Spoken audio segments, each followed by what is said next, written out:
আসসালামু আলাইকুম। আন্তর্জাতিক বাংলা সংবাদে আপনাদের স্বাগতম। শুরুতে জানিয়ে দিব সংবাদ শিরোনাম, পরে বিস্তারিত। আমরা কেউই নিরাপদ নই, জানালেন এরদোগান। অন্যদিকে গাজায় ইসরায়েলি হামলায় নিহত ২০ জন। আরো জানিয়ে দিব যুদ্ধ পরবর্তী গাজা পরিচালনা করবে যৌথ ফিলিস্তিনি কর্তৃপক্ষ, জানালেন হামাস। অন্যদিকে পদত্যাগ করছে ইসরায়েলি সেনাপ্রধান, বিপাকে নেতানিয়াহু। এবং সবশেষ জানিয়ে দিব যে কারণে গাজা গণহত্যার দায় আমেরিকার। এতক্ষণ দেখছিলেন সংবাদ শিরোনাম, এবার বিস্তারিত। তার আগে আপনি ভিডিওটি কোন জেলা থেকে দেখছেন অবশ্যই কমেন্ট করে জানিয়ে দেবেন এবং আমাদের সাথে থাকার জন্য চ্যানেলটি সাবস্ক্রাইব করে দিবেন।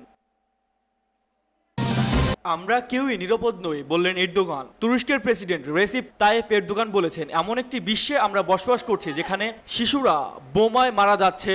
আমি খোলাখুলি বলি যে আমরা কেউই নিরাপদ নই। একটি ভিডিও বার্তায় তিনি বিভিন্ন রাষ্ট্রপ্রধান এবং জাতিসংঘের মহাসচিব অ্যান্টোনিও গুতেরেসে এই আহ্বান জানান। এরদোগান তার বার্তায় জাতিসংঘের আসন্ন সম্মেলনকে আন্তর্জাতিক সংহতি জোরদার করা, একটি শান্তিপূর্ণ, নিরাপদ এবং ন্যায়সঙ্গত বৈশ্বিক ব্যবস্থার দিকে কাজ করার জন্য একটি গুরুত্বপূর্ণ সুযোগ হিসেবে তুলে ধরেন। তিনি এই শীর্ষ সম্মেলনকে চলমান বৈশ্বিক সংঘাত, নিপীড়ন, ক্ষুধা ও দারিদ্র্য মোকাবেলার একটি বিরল সুযোগ বলে বর্ণনা করেছেন। তিনি শীর্ষ সম্মেলনের অংশগ্রহণকারীদের প্রতি গুতেরেসের উপস্থিত সুযোগকে পুরোপুরি কাজে লাগানোর আহ্বান জানান এবং একটি নিরাপদ ও সমৃদ্ধ ভবিষ্যৎ গড়ে তোলার জন্য শান্তির প্রয়োজনীয়তার উপর জোর দেন। এরদোগান সন্ত্রাসবাদ, জেনোফোবিয়া এবং জলবায়ু পরিবর্তনের মতো চ্যালেঞ্জের গুরুত্ব, ভূ রাজনৈতিক প্রভাবের দিকে ইঙ্গিত করে গাজার পরিস্থিতি একটি মর্মান্তিক উদাহরণ হিসেবে তুলে ধরেন। ইসরায়েল ফিলিস্তিন সংঘাত নিয়ে তিনি বলেন, আমরা এমন একটি পরিস্থিতির সম্মুখীন হচ্ছি যেখানে 17,000 শিশু সহ 41,000-এরও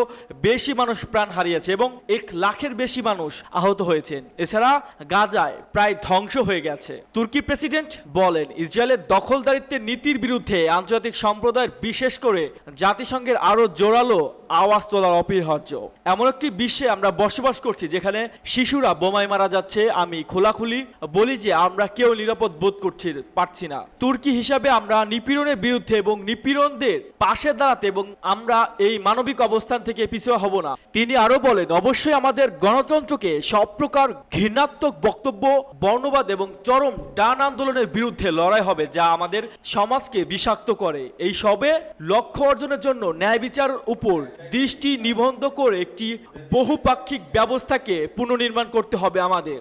গাজায় ইসরায়েলি হামলায় নিহত 20 জন। গাজায় ইসরায়েলি হামলায় নতুন করে 20 জন হয়ে, তাদের মধ্যে 10 জন নিহত হয়েছেন নুসিরাত ক্যাম্প আর 10 জন মারা গেছে গাজা শহরের যেই শেখ রাদওয়ান এলাকা। গত 7 অক্টোবর থেকে গাজায় ভয়াবহ হামলা চালাতে এখন পর্যন্ত 41,000 জখম হয়েছেন, আহত হয়েছেন 95,413। ইয়েমেন থেকে ইসরায়েলের দীর্ঘ পাল্লার ক্ষেপণাস্ত্র হামলার পর মধ্যপ্রাচ্যে উত্তেজনা বিরাজ। ইয়েমেন ক্ষেপণাস্ত্র হামলার পর তেল আবিব সহ মধ্য ইসরায়েল জুড়ে সতর্ক সংকেত বাজানো হয়। এ সময় বাসিন্দারা বাড়িঘর ছেড়ে আশ্রয় কেন্দ্রে চলে যায়। এই ঘটনার পর হুতি বিদ্রোহীদের বিরুদ্ধে কঠোর জবাব দেওয়ার হুঁশিয়ারি দিয়েছেন ইসরায়েলের প্রধান বেনিয়ামিন নেতানিয়াহু।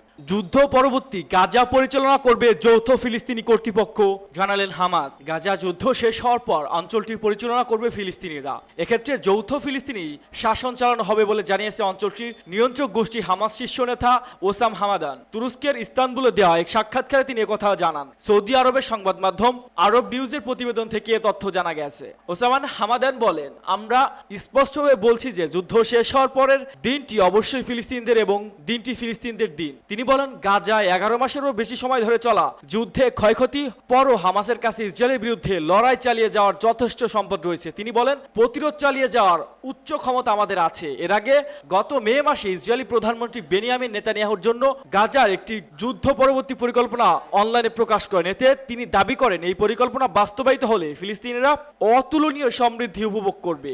এই পরিকল্পনায় গাজায় একটি বন্দর, সৌরশক্তি, বৈদ্যুতিক গাড়ি উৎপাদন কারখানা এবং নতুন আবিষ্কৃত গাজা গ্যাস ফিল্ডের মতো বিশেষ বিষয় অন্তর্ভুক্ত ছিল। যেদিন ইসরায়েলি বাহিনী গাজায় জয়লাভ করবে তারপর দিন থেকে 2025 সাল পর্যন্ত মোট 3টি ধাপে এসব বিষয় বাস্তবায়ন করা হবে বলে উল্লেখ করা হয় এই পরিকল্পনায়। তবে সংযুক্ত আরব আমিরাতে এই পরিকল্পনা বিরোধিতা করেছে। সংযুক্ত আরব আমিরাতে পররাষ্ট্র মন্ত্রী আব্দুল্লাহ বিন জায়েদ আল নাহিয়ান গত শনিবার সামাজিক যোগাযোগ মাধ্যম এক্সে এক্সে শেয়ার করা এক পোস্টে বলেছেন, ফিলিস্তিন রাষ্ট্র প্রতিষ্ঠা ছাড়া গাজা যুদ্ধ পরবর্তী পরিকল্পনা সমর্থন করতে প্রস্তুত নয়। সংযুক্ত আরব আমিরাত অন্যদিকে লন্ডন ভিত্তিক থিঙ্ক ট্যাঙ্ক চ্যাথাম হাউসের এক আলোচনা সভায় সৌদি আরবের গোয়েন্দা বাহিনী সাবেক প্রধান ও যুক্তরাষ্ট্রে নিযুক্ত দেশটির সাবেক রাষ্ট্রদূত প্রিন্স তুর্কি আল ফয়সাল বলেছেন, একটি যুদ্ধ ফিলিস্তিন রাষ্ট্র প্রতিষ্ঠা শুধু সৌদি আরবের সঙ্গেই নয়, বাকি মুসলিম বিশ্বের সঙ্গেও ইসরায়েলের সম্পর্কের জন্য গুরুত্বপূর্ণ। সৌদি আরবের এই কূটনৈতিক আরও বলেন, ইসরায়েলের সঙ্গে সম্পূর্ণ সম্পর্ক স্বাভাবিক করার জন্য সৌদি আরবের কাছে একটি স্বাধীন ফিলিস্তিন রাষ্ট্র প্রাথমিক শর্ত, কিন্তু ইসরায়েলের পক্ষ থেকে দেশটি পুরো সরকার বলছে ফিলিস্তিন রাষ্ট্র বলতে কিছু নেই। এ সময় তিনি জোর দিয়ে বলেন, সৌদি আবারও 1967 সাল সীমান্ত অনুসরণ করে পূর্ব জেরুজালেমকে রাজধানী করে ফিলিস্তিন রাষ্ট্র প্রতিষ্ঠার পক্ষে থাকবে। পদত্যাগ করেছেন ইসরায়েলের সেনাপ্রধান বিপাকে নেতানিয়াহু। ইসরায়েলের সেনাপ্রধান চিফ অফ স্টাফ হার্জি হেলিভি পদত্যাগের ঘোষণা করেছেন। আগামী ডিসেম্বর নাগাদ তিনি পদত্যাগ করবেন বলে জানা যায়। এই পরিস্থিতিতে দেশটির প্রধানমন্ত্রী বেনিয়ামিন নেতানিয়াহু চরম বিপাকে পড়েছেন। তার কাছে বলা একের পর এক শীর্ষ কর্মকর্তা পদত্যাগ করছে। শুক্রবার গণমাধ্যম আনাদুল এজেন্সি এক প্রতিবেদনে তথ্য জানিয়েছে।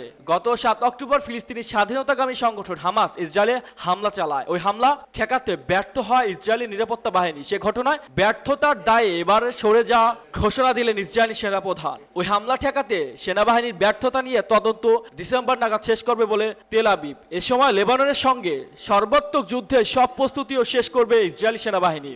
এর আগে ইসরায়েলি সামরিক গোয়েন্দা বাহিনী ইউনিট 8200 এর কমান্ডার ব্রিগেডিয়ার জেনারেল ইয়েসি সারিয়াল পদত্যাগের ঘোষণা করেছে, যে কারণে গাজা গণহত্যার দায় আমেরিকার। ফিলিস্তিনি গাজায় নির্বিচারে গণহত্যা চালাচ্ছে ইসরায়েল। ইসরায়েলি সেনাদের বর্বরতা থেকে বাঁচতে পারছে না শিশু ও নারী বৃদ্ধরাও।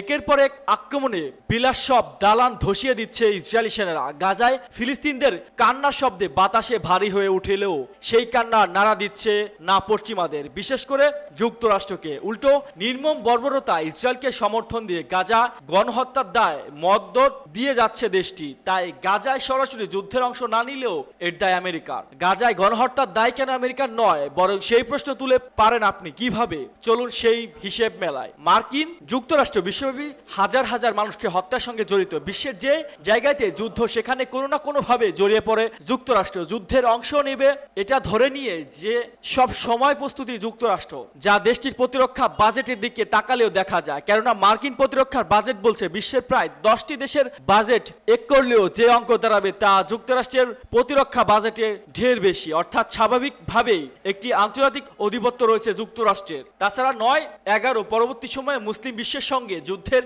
প্রস্তুতি নিয়ে রেখেছিল যুক্তরাষ্ট্র, যে জন্য তারা আফগানিস্তানে লম্বা সময় সামরিক শাসন চালিয়েছে। বর্তমানে গাজা ইসরায়েলের যুদ্ধে সমর্থন দিয়ে যাচ্ছে, সেখানে তাদের সিদ্ধান্তে গণহত্যা চালানো হচ্ছে। কেননা এ যুদ্ধে অর্থায়ন ও অস্ত্রের যোগদান দিচ্ছে আমেরিকা। তবে গাজা যুদ্ধের পেছনে অবশ্যই ধর্মীয় প্রভাব রয়েছে, কেননা মুসলমানরা স্বাভাবিকভাবেই প্যালেস্টাইনকে পবিত্র ভূমি হিসাবে শ্রদ্ধা করে।